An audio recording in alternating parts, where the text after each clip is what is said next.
Hello, my quantum realm exploring unconventional conventionalists, and welcome to another Bad Girls movie review. Now, this time around, I've been joined by a friend that you guys have never seen before. Who are you again? My name's Robbie. I go by Robbie J Cosplay on pretty much all social media. I'll link his socials down below. And we are here cosplaying. Naturally, I'm Ant-Man, the title character, the best Avenger, and the main star of this glorious movie. And who are you cosplaying? I'm doing my own little casual version of Billy Kaplan, or Wiccan, who I'm hoping we're going to be seeing him in the upcoming Agatha sequel. So he's one, I actually do his cosplay out at conventions and stuff, so I like doing little casual versions of him too. Nice. Always great to do a video with a fellow cosplayer. So, Ant-Man and the Wasp: Quantumania. Let's talk about it just a little bit. So this movie has been a long time coming. You know, the pandemic, it slowed down a lot of MCU movies. A lot of things got delayed, and Quantumania was one of the ones hit the hardest. So Quantumania actually is going to kick off Phase 5 of the MCU. Phase 4 ended with Black Panther: Wakanda Forever. That was the end of Phase 4. And Phase 4 was long. Really? And I think it got even longer than what they intended to. Again, like you said, just with the whole pandemic slowing everything down and it's causing a lot of stuff to come to a complete halt. Everything had to get pushed back.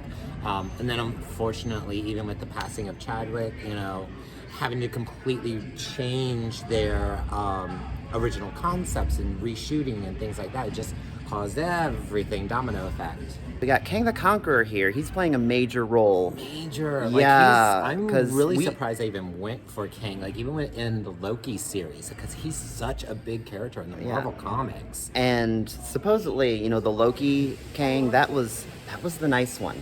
Yeah, that was the nice Kang in Loki. This is not the nice one. This one's a threat. So it wouldn't be surprised to me at all if Ant-Man ends up getting his ass kicked more than once in this movie, but he'll find a way. He always does. All right. You know what they say, never count out the little guy? Oh, yeah. And here, in this case, it's quite literal. Microscopic. All right, well, we're going to go in and see this awesome movie, and we're going to come out the other side and let you know what we thought. All right, let's go. To the Quantum Realm. I don't know who you are, but you've made a big mistake, okay? I'm an Avenger. I've called the other Avengers. You're an Avenger. Have I killed you before? What? They all blur together after a while. You're not the one with the hammer. That's Thor. We get confused a lot. Similar body types. Who are you?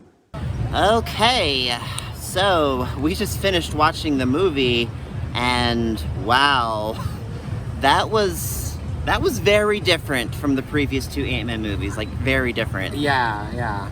I know going into this, people who saw VIP screenings were saying that this felt more like a Star Wars movie. And I can get that, especially with a lot of the costuming and some of the additional characters, not the main, but just some of the background and extra character work. It definitely, I kind of had that feeling too. It felt like we were in some Tatooine scene or something like that going on. So I could see where that review comes from. But honestly, it didn't feel like Star Wars to me as much as Guardians of the Galaxy. Okay. Can we talk about Kang? Kang. I think a lot of fans appreciate this particular version of Kang. I gotta say, I like what they're doing with Cassie. Cassie now being a teenager, what you say, she's 14, 15, maybe 16 at the most? I'd say somewhere in that range. Yeah. She doesn't look like I would maybe even go ahead and give her up to 18, because it looks like maybe she's not in high school anymore, possibly. Right. I love that now she's just kind of not an angsty teen, but a teen with an attitude. She's a lot like her father. But she has a purpose with it. She does. She's a lot like her father. She's even more like her father now than she was as a child. Yeah. Just because some of the things that she's coming out with. Well, without being given a spoiler, it's kind of like one of those sometimes you have to do bad things for the right reasons. I guess it's not, it's kind of like an old cliche. So now I guess we can go a little more into spoiler territory. Well, we can show them what we got. We will. Okay. You want to do it now? We can do it Sure, now. we can do that. All right, if you see Ant-Man and the Wasp: Quantumania, you gotta grab yourself a popcorn bucket. These are popcorn buckets, guys. I have my home. Yeah, open it up.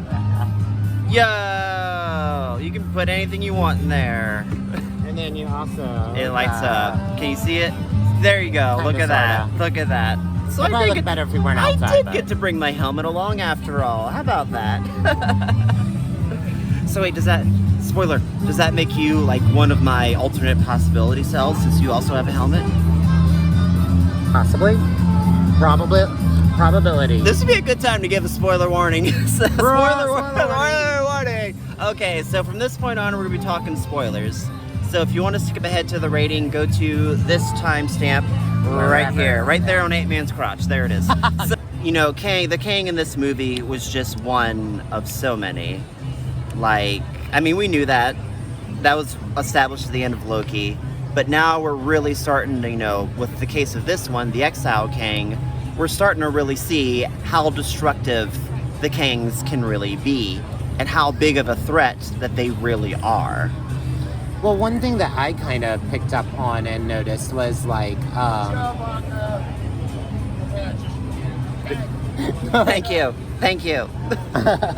But one thing like I picked up on, like for those who watched Loki all the way through to the end, you saw He Who Remains. And if you're kind of like, if that's all you saw and are preparing to see this movie, like taking what He Who Remains was saying, it kind of makes you think that, okay, maybe He Who Remains was like the best or goodest, if that's even a word, version of Kang. And the one who got exiled, because we all know, like they constantly refer to him in the beginning of it as him, he who, we all know it's Kang, all right? So, but they talk about how he was exiled. So as you yourself, as a viewer, fill in the gaps, you're like, ooh, that must mean he's like the worst of them. But I don't think he is. No. I'm gonna go out there and say I don't think he is. But extra spoiler warning, post-credit scenes, there's 2. Watch them both. And one of the Kangs that we see in that post-credit scene actually was the accurate blue-skinned full. So I don't think this was the Kang, especially based off of a couple of his comments, without giving too much away. I want y'all to go see this. Well, we're in spoiler territory now, so go for it. They've been warned. Well, so he warned Scott about he's trying to get out because he needs to conquer. But they were all immediately jumping to the worst case scenario definition of conquering. But maybe he needs to conquer the other Kangs so that they don't go hog wild, which kind of looks like they might be planning on it, but in Dynasty. Because I am such a purist comic book nerd, I like that they're kind of acknowledging it as its own universe, which has made it easier to accept. But there was a few things that was I kind of get why you did that, but it actually would have been better to have gone this way instead of that way. Like Murdoch's design? Murdoch's design, yeah. Yep, you read my mind on that one. That's exactly what was about to come out. They could have done better with that. And this was actually, we were discussing it, and it was kind of like one of those, sometimes going for realism is not a good thing. And in Murdoch's case, it was definitely not a good thing. And I got one more thing. Going into this movie, I heard a rumor. This rumor made me very scared. Uh-oh. So I heard a rumor that Scott was going to sacrifice himself for Cassie and die. Yeah. He would have to sacrifice himself in order to kill this Kang. And, rumors for MCU movies have been wrong before. Like Endgame, they were saying Captain America was going to die. Well, it turns out it was Iron Man. So they're not always right, but sometimes they are. And I am very grateful to say it was wrong this time. Scott makes it out. But man, when Kang got in front of him for the portal, and Scott was stuck. It was close. It was hairy. Fighting Kang alone, and Kang was just beating the living shit out of Scott. I was worried. I was thinking when I was watching that, I was like, I actually like that fight scene equally, if not even better than like the big epic fight scene. My rating, I thought this was a really good movie. I know some of like the general audience reviews have been saying it's mediocre, it's kind of mid-range for MCU movies. I disagree with that. I think it was awesome. I think this was a great installment, and I am going to watch it on loop when it goes on Disney+. But also, I'm a little biased, because, I mean, best Avenger, obviously. So I'm gonna give it a solid 9. 9 out of 10. How about you? Rating. Thank you. ADD. I definitely did like it. I think it definitely has its place, and especially setting up and getting the Phase 5 started. I'm probably going to be a little bit more critical and give it 7.5, maybe 8. Which one? You have to solidify it. Solidify. I'll go ahead and give it an 8. Okay. Well, then that means our combined score for Ant-Man and the Wasp: Quantumania is 8.5 out of 10. Still pretty good. Yeah, go see Solid, it. See it in theaters, guys. I highly recommend seeing this in theaters. That concludes this movie review. Thank you so much for joining me. It's great having you along. It was fun. And until the next video, I love you guys. Stay sexy. Keep on masturbating. Now, normally I would do something called the salute, which is flipping off the camera, but since there are several kids looking at us from afar right now, we are just going to shrink instead. Ready? Get